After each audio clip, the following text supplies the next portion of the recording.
And good morning, everyone. Welcome to Small Biz Matters here at the Triple H studios.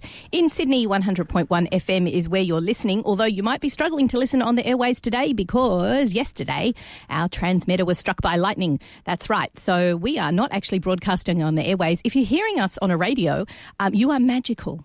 But those of you who are listening online, welcome to the program. And those of you who will be listening via our podcast, of course, available on smallbizmatters.com.au or wherever you listen to podcasts, welcome to the program as well.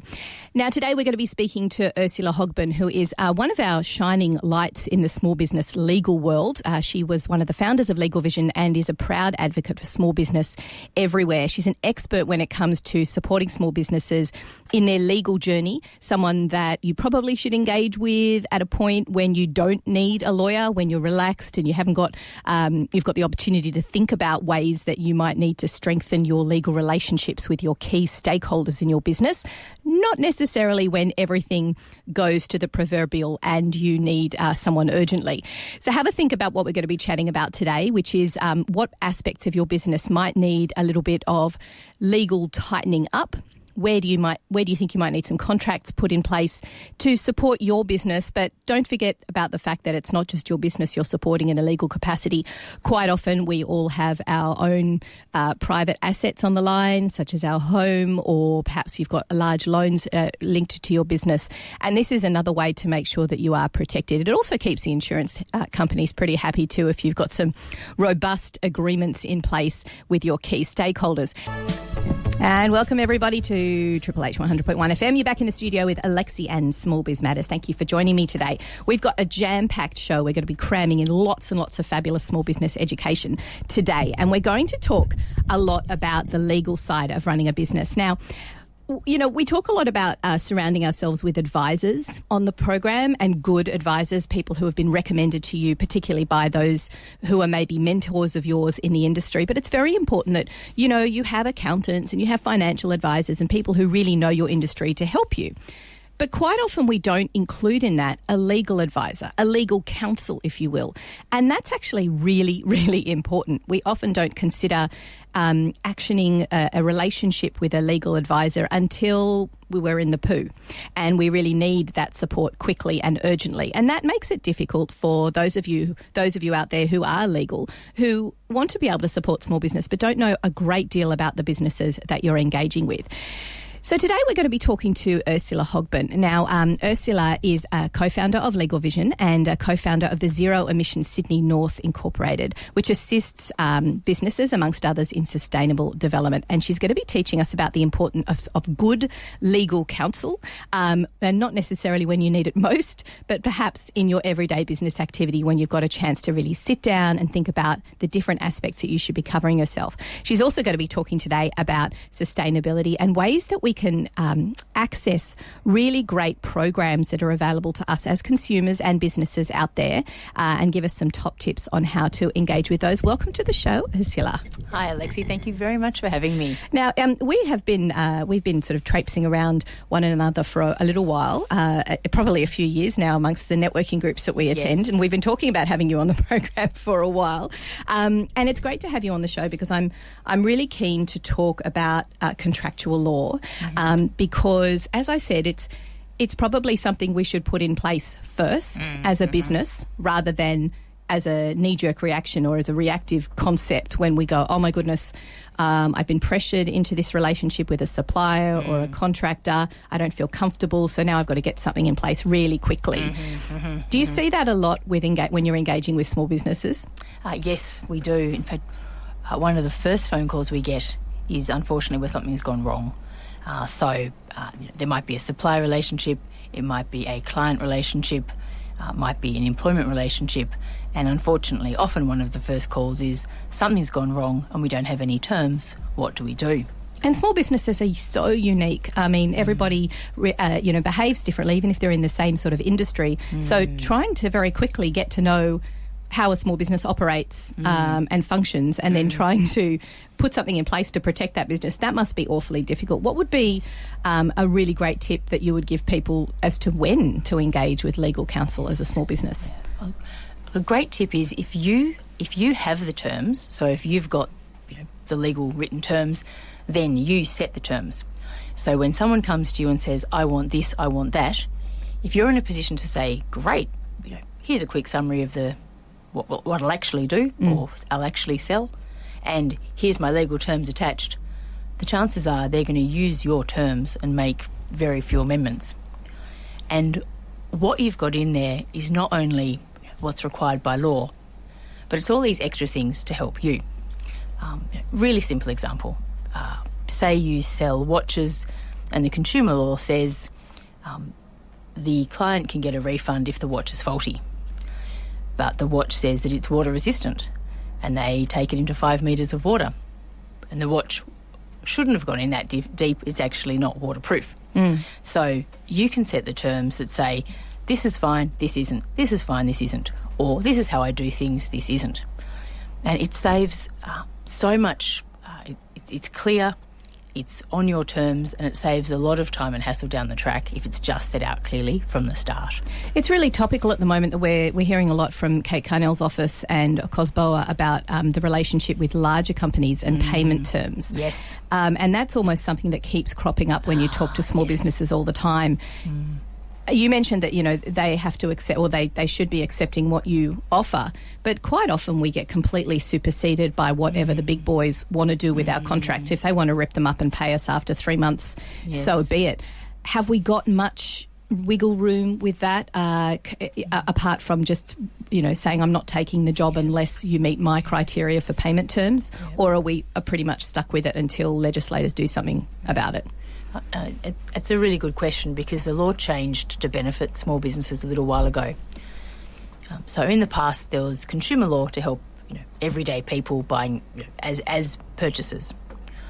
But recently that was broadened, and so small businesses get that protection as well when they're going into contracts with large companies. So some of the terms that large companies used to just have as their standards are now not able to be enforced. So it's a fairer contract for small business. For example, a clause that says the large company can change the terms when it wants. That's now seen as unfair. Is that actually illegal, or is it just sort of some binding suggested agreement? No, that's actually it's unfair contracts. The scope of protection to say that contract is unfair has expanded, and small businesses can now say, no, you're actually not allowed to impose certain terms on us. It neatly brings me around to contractual law in general, and this is a really good example and a clear example, and so was your example before about why it's important to have a think about your relationship with all your stakeholders and then move into the space and have all these robust systems around you. If nothing else, it almost makes you look a little bit more professional. Look, that is one of the a really key reason for a smaller business who wants to do business with a larger business. I remember a really early client had some quite specific security hardware, and the Banking Royal Commission was on, and this client managed to land this great potential deal with one of the big 4 banks. And they said, great, send us your terms. And what this company had previously been using was pretty simple and wasn't going to cut it with one of the big 4 banks. So in a really short time frame, we put together something that would be what the big 4 banks were used to seeing, made the business look much bigger and more competent than it was, and he won the deal, which was fantastic. And that's a really good point about, we were talking about at the beginning of the program about when to engage, and I think it's really important when you're going out to tender, or you're seeking to apply for a big job somewhere, that almost becomes part of your application. If you're sending out something and it goes, hey, if you want to engage with me, you get this, I get that. That's the warm and fluffy stuff. Meanwhile, in the background, there's also this little contract that I'm going to attach to my email as well, that just because you've seen it, then you agree to it, and if you continue to engage with me. And all of that, it makes you look better and more professional, and yeah, you want to be seen that way if you're dealing with, because it gives them reassurance, doesn't it? Yes. At the end of the day. Yes. And that's also a good point in terms of how easy it can be to slot in, because all of the communication is about the commercial terms. It's this scope, it's this level of quality, it's this speed, it's this time frame. And when we've agreed those 10 key points, by the way, here's my legal terms. And it's so you've got them ready to go. You're not scrambling around trying to find them.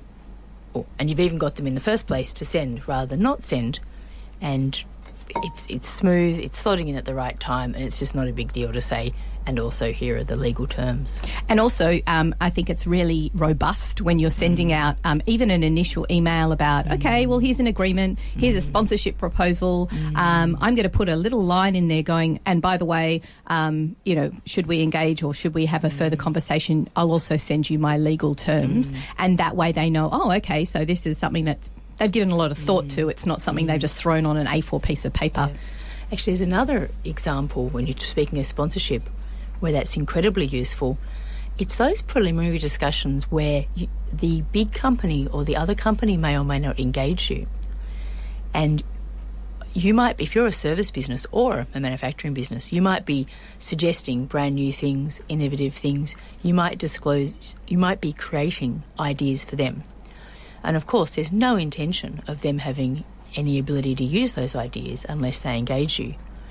But we've heard more than one story about those preliminary idea-generating conversations not proceeding into a business relationship and some of those ideas being used. Whereas if you quite early on say, yeah, happy to have those chats, let's see what we can create, but by the way, here's my terms, and the terms say, everything we discuss is confidential, everything I raise is owned by me, you've got protection from that very first coffee meeting. That's absolutely fantastic. Once again, another great point for thinking about these things from an IP perspective. Because, yes. I mean, we sit there and we go, I can't afford to pay the trademark fees, although those have been reduced recently, on my idea. I don't even know, do I do the logo? Do I do the concept? Do I do the recipe? What am I going to protect? Yes. But in a way, even though you don't own the IP as far as ASIC's concerned. Let's not even talk about the fact that it takes them months to get back to you anyway. But you can that can give you some level of protection about your ideas. I hadn't even thought of that. Yes. And particularly for services businesses, we've seen larger companies say, could you consult to us? How would you do this? What do you think of this? How would you solve this? And some incredibly valuable IP being generated by kind of individual and small team experts.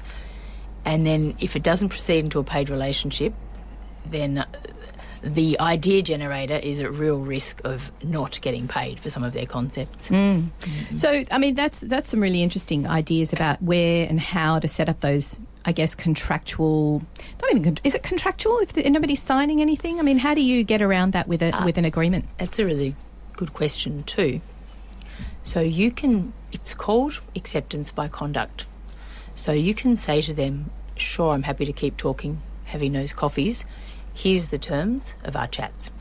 So it's called acceptance by conduct. If they proceed to meet with you, then they have accepted the terms that you have sent them. So simply by continuing the email conversation? Yes, or meeting, yep. And so that's not sneaky? No, because you say straight away, here are the terms. And it also then depends on how fair the terms are. So if you said, if you said something outrageous, it might be questioned. But all you're saying is, all the ideas that I present are owned by me, and you can't use them unless they're in a legal relationship.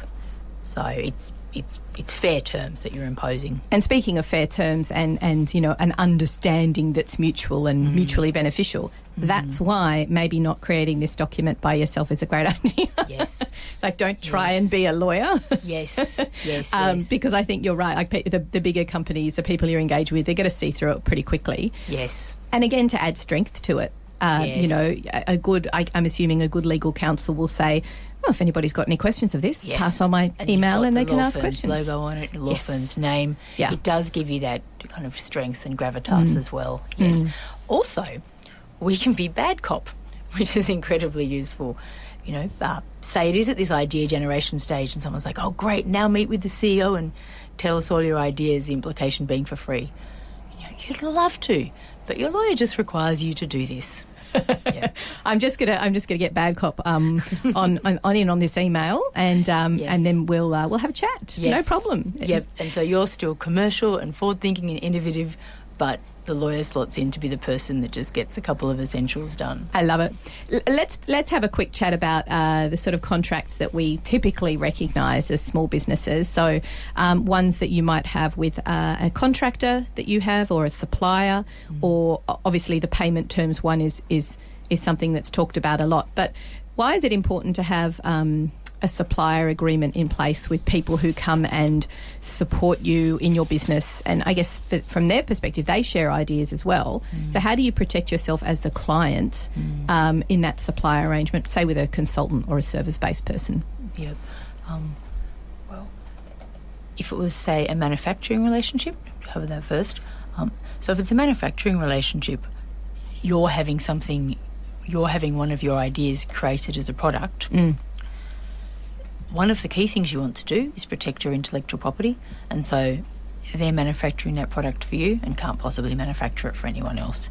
And that could be anything from, organic skincare to tech hardware, to a special kind of, new bulletproof fabric. You name it. If it's something innovative, what you've created, your formula, your recipe, is incredibly valuable, and you want to make sure that they're not manufacturing that formula or something similar for anyone else.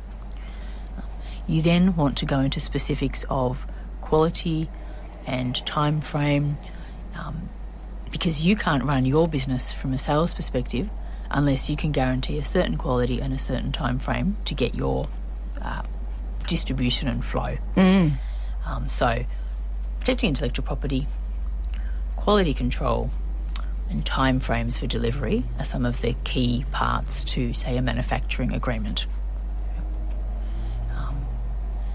And then if you kind of continue down that supply chain, you might be having something manufactured, but you're not directly selling it to the public. You might be selling it via a distribution relationship.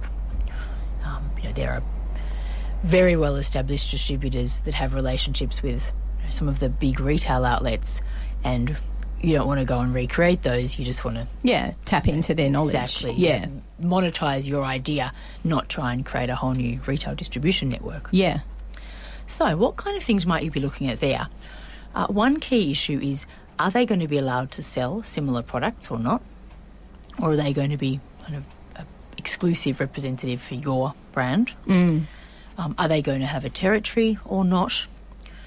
And particularly, what happens if they start underperforming? Because if you've signed up exclusively with them and they're just not able, that company's just not able to sell your product like you expected, what ability do you have to get out of that relationship and either go direct or appoint another distributor?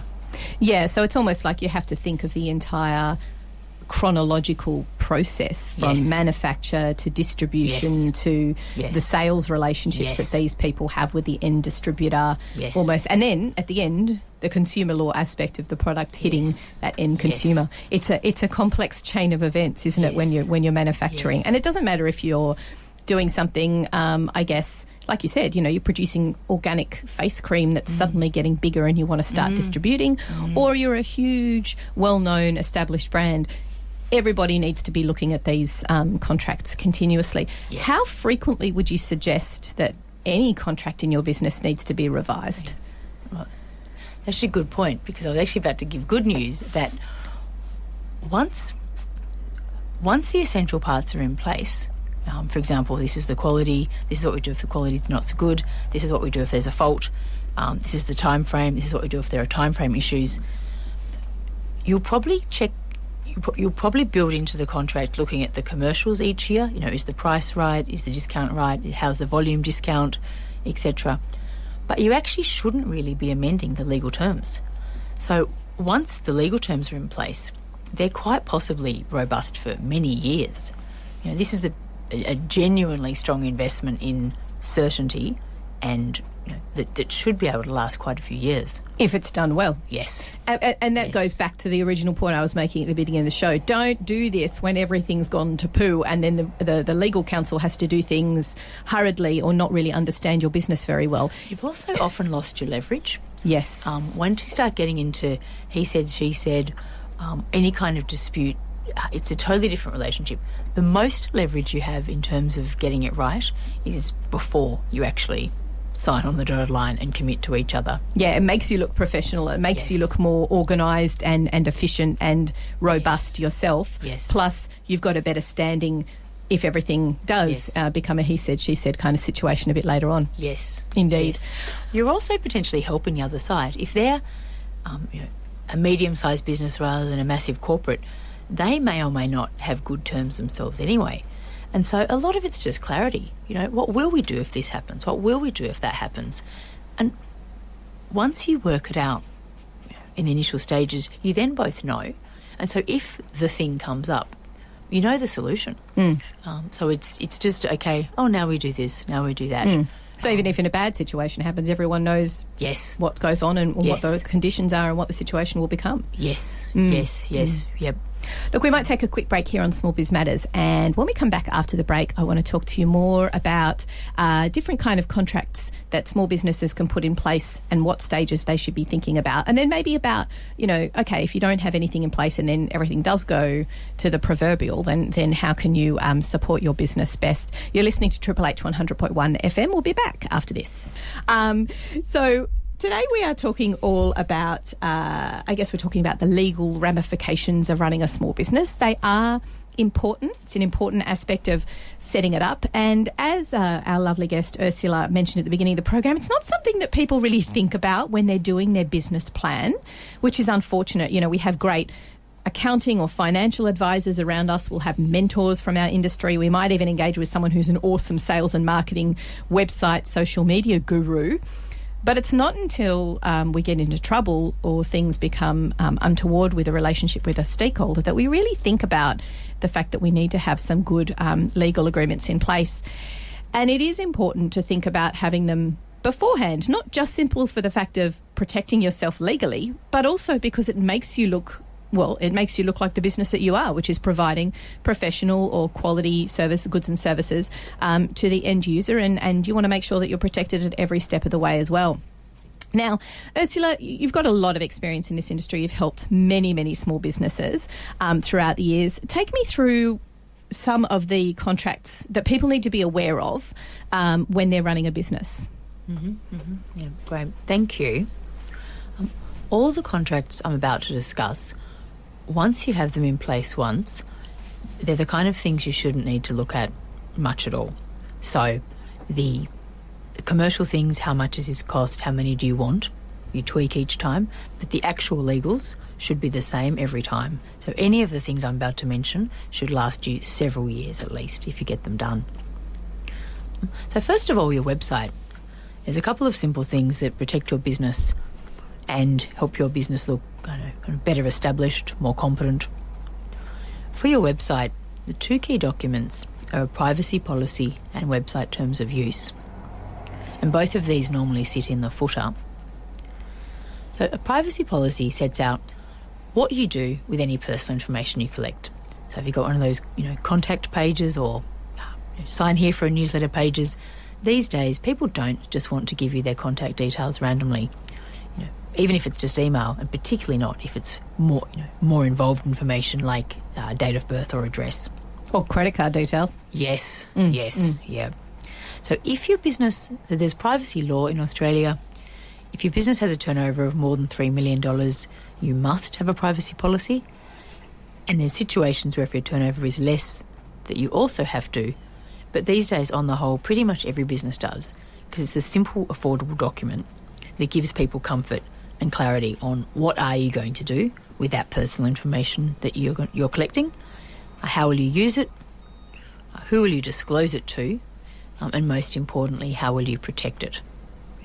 So this is only a few pages. It's got really clear headings, and it gives people comfort that their information is safe with you. And just where do you embed that? So you've got basically a link on all your pages that says to see our privacy policy, click here, and then it lives somewhere in the back end of your website where people can read it if they want. Yes. So people tend to have just a hot link saying privacy policy in their footer, and you particularly want it on any page where you collect personal information because people are going to, and then on those pages you can say, collection of personal information is subject to our privacy policy, and they just hit the same link to see that privacy policy, which can sit somewhere. And like you said, you produce it once and it wouldn't actually need to be adjusted for very long. Correct. I think years. For the foreseeable future, we're all going to have websites. Yes, yes. And it's only if the privacy law changes that you'd need to look at it. Well, can I ask you there, the privacy law in Australia, because we're always hearing about the EU regulations that were huge, and if you have any relationship with anyone, which is everyone, because we work and live and eat globally, I'm just wondering does that mean that we all had to jump through a couple more hoops and include a clause about the EU thing on there, or is it really only if you're directly engaged with people? If you have personal information about European Union citizens, so you've got their phone numbers, their contact details, etc. Does email count? If it can identify them, yes. Right, like in a unique way. Yeah, yes. Like a unique identifier. Yeah. And so it didn't. It applied to larger Australian businesses, but on the whole, even national Australian businesses weren't necessarily dealing with Europe. But the solution was, yes, if you were collecting personal information from EU citizens, you then did need to have a privacy policy that was EU compliant. Once again, then it was kind of a one-off cost, a one-off hassle, but once you've got it, you've got it. Yeah, but there was no turnover threshold. The EU just said no, all businesses, any size, that have personal information about the EU citizens need to have an EU compliant privacy policy, and it is more extensive and detailed than the Australian requirements. And more expensive if you get it wrong. Yes, but the law firms were doing these at some kind of less than a couple of thousand to give you the advice you needed and the privacy policy you needed, and once you've got it, it was pretty much set and forget in terms of having it on your website and making sure you follow it for the foreseeable future. Yep. So tell me about some other contracts you've got to have. The other key one for your website is just a website terms of use. And that also sits in the footer. And the implication is anyone, because your website is, people almost forget, you own it. It's the online equivalent of your shop. And just because anyone can walk into a shop or anyone can click on your website, it's still your site, your rules. And so your website terms of use protects your website intellectual property. It reminds people they can't use it, they can't copy it, unless, for example, you've got like a social media share. It also explains that your content isn't advice and no one can sue you for it. And then, yes, most importantly, that no one can reuse it or rip it off. You do have some basic protection in copyright law, but the website terms of use reiterate that and make it very clear as well. That's a really important point, actually, because I think a lot of people have newsletters and website blogs that would have advice or just experiential stories where they talk about, or they might interview someone, or someone just randomly does a podcast with someone they consider to be expert and they pop it up on their website. Yes. I guess that's why it's important to have that something stipulating that I am not an advisor of this sort. I am not a regulated. Yes. Or you might be, you particularly if you are a lawyer or are an accountant or are a financial advisor, you are one of those professionals, but nothing on your website is actually advice. Advice, from an insurance perspective, is that one-on-one, you told me your facts, I gave you specific tailored advice. But because prevention's better than a cure, you just put that in your website terms of use. So someone who read something on your website can't come to you down the track and say, I bought those shares and sold those shares and now I want to sue you for the loss. Yeah, because I read something on your website. Exactly. Yeah. Yes. Yeah. It's just, even if that person could never have succeeded in a lawsuit, that kind of thing is concerning and time-consuming and expensive. Yeah. And stressful. It's always cheaper to have just got the legal terms in place first and say, look, sorry, it's very clear, Clause 5, it's not advice. Well, it's kind of like we have insurance. Yes. Because if there's a fire, we want to know we're protected. Yes. So why don't we have legal insurance, if you will? That's basically the trifecta of risk management is, first of all, clarify in the legal terms what you're responsible for and what you're not. And then second, have insurance. for example, you're a lawyer, but you don't give accounting advice. Yeah. So you state in your legal terms you're not giving any accounting advice. And then you have insurance that covers you for legal advice. And then the third limb of good business is how you actually act. So don't do the thing that you're not supposed to do. Don't put yourself at risk, because you're not going to be covered by any legal contract if you're criminal, for example. Yes. But yes, the legal contract, the insurance, and then good professional conduct, if you get all those three right, you're hopefully in a very sound place. And then, of course, with running a business, we're all very familiar with the concept of employment contracts and perhaps contractor agreements where, you know, you have a supplier agreement with someone who pops in and supports you maybe in a contractual way one day a week. Just a little side note there, everyone, please be mindful of the employee versus contractor relationship, and making sure that you've explored that with either your accountant or your BAS agent or someone else who can give you advice about what that relationship is, perhaps even engage with an HR specialist so you can be absolutely sure, because that is a grey area and more people are getting picked up about the misrepresentation of what your relationship is with someone. So just a little side note. So you've got the people that sort of physically come in or work for you. That's a pretty stock standard thing that's been around for a while. And then when we talked about the supply chain relationships and making sure that you're protecting yourself along the way, have I missed anything? No, look, just that it's a really good point. So, you know, an employee works in your business and a contractor is running their own business is a really kind of clear distinction. But how that plays out in practice can be quite blurred. For example, what's the difference between a casual employee who just does things ad hoc compared to a contractor? So we recommend people use, there's actually government tools. There's business.gov and the ATO. Both have questionnaires you can work through to say, this is how this person is working. Are they an employee or a contractor?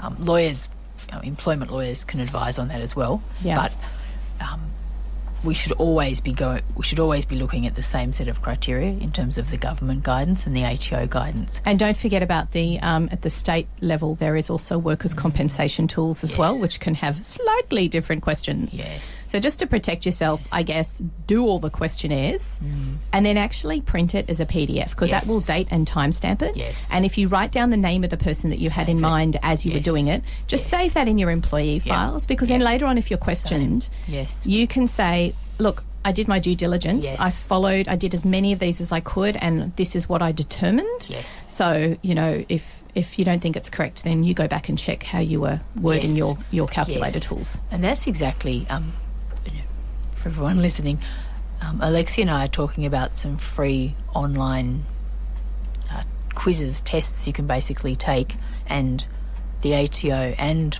the government say, if you answer these questions truthfully, save the answer, whether the person's an employee or whether the person's a contractor, and that gives you protection if later down the track for some reason there's an issue. Because any calculator you do on the government websites and you can prove that you've done it is actually, my understanding is that it's actually advice that they've given, and that if you follow it, you've kind of shown that you've done due diligence. Yes. And then from that, it will basically spit out the answer, is this person an employee or is this person a contractor? And then there's actually reasonably different contract behind the scenes. So an employment agreement covers things like remuneration and all of the leave entitlements. There's sick leave, there's annual leave, etc. All of those things apply to an employee, don't apply to a contractor. Redundancy entitlements applies to an employee, not a contractor. Dismissal, probation, you must follow employment law if the person's an employee, whereas different rules apply if it's a contractor. And then you can talk about, the payment terms as well, so you're protecting them as well, so they can feel a little bit more confident in the relationship. Yes. We might just take a quick break here on Small Biz Matters and just go to a couple of community service announcements. And when we come back, Ursula, I wanted to talk to you about this passion project, if you will, That's a term I found out the other day at a networking event, passion project. And we're going to talk more about that, and people can learn about another aspect of sustainability, both in their consumer lives as well as their business lives. You're listening to Triple H 100.1 FM. Alexi Boyd with Small Biz Matters will be back after this. Welcome back to Small Biz Matters on Triple H 100.1 FM and across the Community Radio Network. You're listening to Alexi Boyd, and we have another fantastic guest with us today who is imparting wonderful knowledge in her hat as a contractual legal genius when it comes to small businesses. She's rolling her eyes at her, but everyone who sits across the panel from me is a genius. I am simply the facilitator.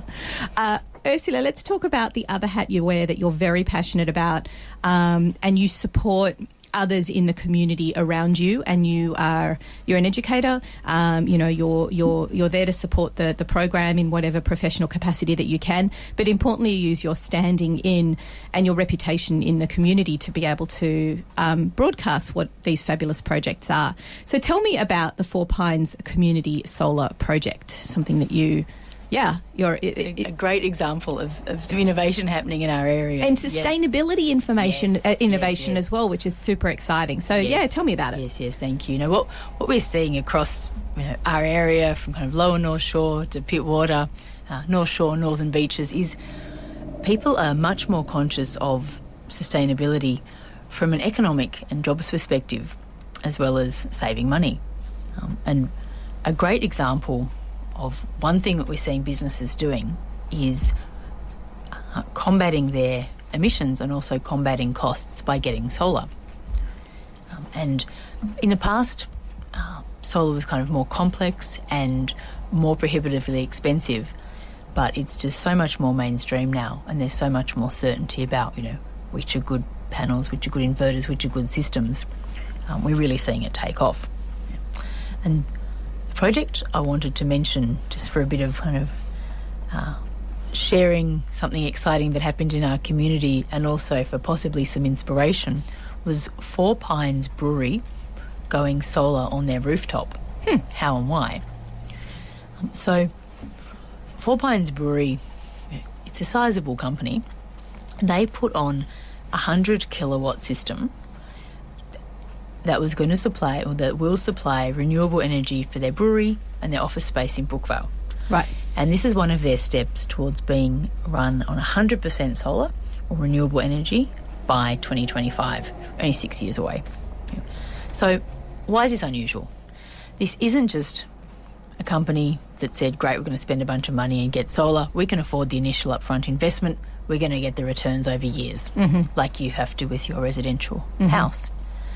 This project was 100% funded by investors, including Four Pines friends, Four Pines clients, Four Pines employees, and Northern Beaches locals.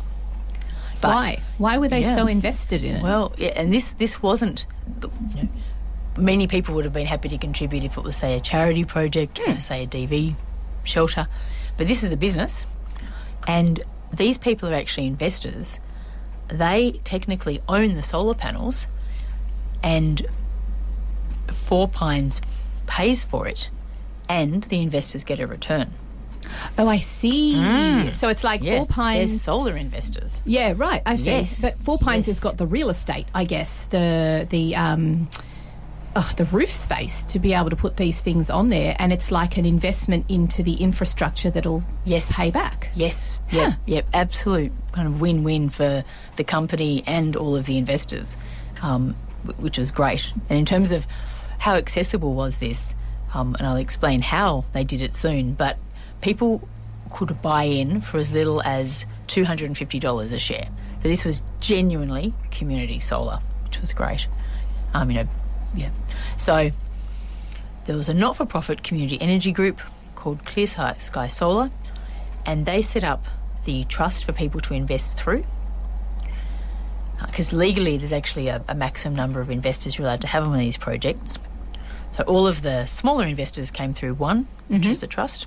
Oh, which didn't have any limitation on the number of... Yes. Yeah, okay. Because technically with the trust you can only have 20 investors, but Four Pines actually wanted a whole lot of small investors. And so all of those small investors were able to come through the trust. And they had to raise about $120,000, And a company called Pingala stepped in to be the principal investor to raise 75%. And then Pingala had this fantastic offer where people could buy in for as little as $250. And then the deal with Four Pines was Four Pines would pay for the solar electricity generated for 10 years post-installation, and that revenue would repay the community investors, and the return is aimed to be between 5 and 8%, and that will be paid annually. Wow. Yes. And Sunshine's not going anywhere. Yes. And yes. and like you said at the beginning, we're at the point where an investment into some solar is at the point where it's going to be quite good quality in terms of the innovation and the actual tech. And so durability. Yeah, that's some pretty good returns right there. Yes, it is. And look, is this the first of its kind?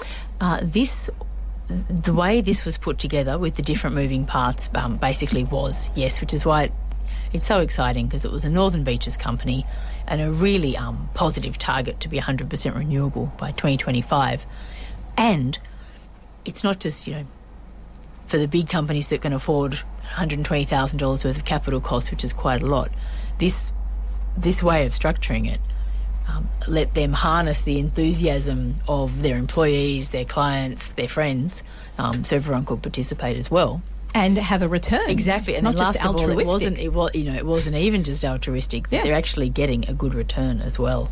Yes. Okay, so explain to me why this isn't happening all over the place. I'm thinking of areas in Hornsby where we've got the big industrial estates with massive roof space. Yes. And long-term, because initially when you said that, I thought, well, that's great. What if they go out of business? But if they're a long-term established company, they probably own the property in which they're manufacturing their goods, or they've got a long-term lease. Yes. Then why isn't this happening all over?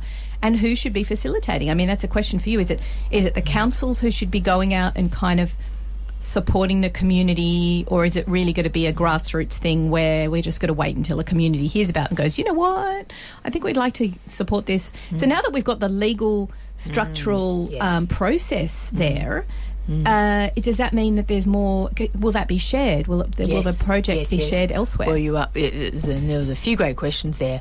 Why aren't we doing more? Because it takes more work, basically. So it's far easier. One, if the business owns the building, and often they don't, it's a lease. And second, if they can just pay the capital costs up front and make that back from significantly lower energy bills over time. But lots of businesses don't necessarily own their premises, and lots of businesses either can't or don't want to put such a huge amount up front, capital. So there were a few moving parts to be able to get this structure set up. But exactly like you said, once it's been rolled out once, it's so much easier to replicate. And then it just becomes awareness building. And so, great point about council, because once Four Pines has done it, look, they've publicised it. But, they're trying to run a brewery and do a great job of that. So Northern Beaches Council and also Mossman and North Shore are all pretty proactive around sustainable development and solar. So having them knowing how these projects can be done and kind of providing information to businesses in the area is incredibly useful as well. You've also got the business chambers of commerce who can be aware of these innovations and to give information about how it was structured as well. And I assume that all of the legal aspects of it are such that they can be. This could be used anywhere in Australia. I mean, this is a broadcast program worldwide. So if anybody's listening out there and wants to know more, tell me, Ursula, who can they contact, or where can they find out more information? Do they contact the councils involved or yourself, and you can forward them in the right direction? Look, very welcome to contact me. For this particular structure, Clear Sky and Pingala were two of the main players. But yes, what was rolled out here could definitely be rolled out across Australia. And the reason I'm so interested in it is several of us have put together Zero Emission Sydney North, which is a not-for-profit, looking at what are the key reasons we aren't doing things like going clean energy, going solar, and how can we make that as easy as possible for businesses and people. So we will be doing information sessions and events, not just about why something's a good idea, but how do we do it and those paths to action. Well, we'll definitely get all those up on the event calendar on smallbizmatters.com.au. And if you're one of those people in the community who is very well connected, passionate about becoming more sustainable, both as a business or as a human, then do get in touch with Ursula. We're going to pop all the details about where you can get information on our Facebook page, and I'll pop it on LinkedIn as well. So if you need more information, then it sounds like a great project, and congratulations for being so involved in both of those things, both the Four Pines project as well. And I think it needs people, it needs community leaders to be forthright and saying, no, this is something we need, and it's economically sustainable. Yes, and I think that's the big innovative, and it's jobs and economic boost. Yes, and good for the companies that do it, and a return for the investors. Yes, I mean, you might struggle in the last 2 years to get that sort of return on Sydney property, to be honest. Yes, yes. No, I mean, look, our area is so beautiful. We've got land, we've got sun, we've got incredibly innovative businesses, and we've got forward-thinking people. We think we can be. There's a couple of electorates that are standouts in rural areas for their sustainability, but we think this area can be an absolute standout as a kind of inner city type area that's also a real leader in sustainability. There's absolutely no reason why not. Look, thank you so much for coming on the program today, Ursula. Thank you for sharing your knowledge, not at all about small business legal counsel and contractual law and all those aspects. Now, my listeners out there, if you've missed any of today's program, you can of course catch up via smallbizmatters.com.au, where we have over 150 podcasts for you to listen to at your leisure. They're also available on iTunes and wherever you get your podcasts. Also, you can get in contact with any of our guests, find out more, and also find a script for each of our programs on the website too. Make sure you subscribe to smallbizmatters.com.au in the process. Thank you so much for joining me today, Ursula. It's been fantastic here for having you finally on the program, and we'll look forward to having you on the program maybe in a few months' time to talk even more detail about IP. Let's talk about IP. Wow, that's a whole hour right there.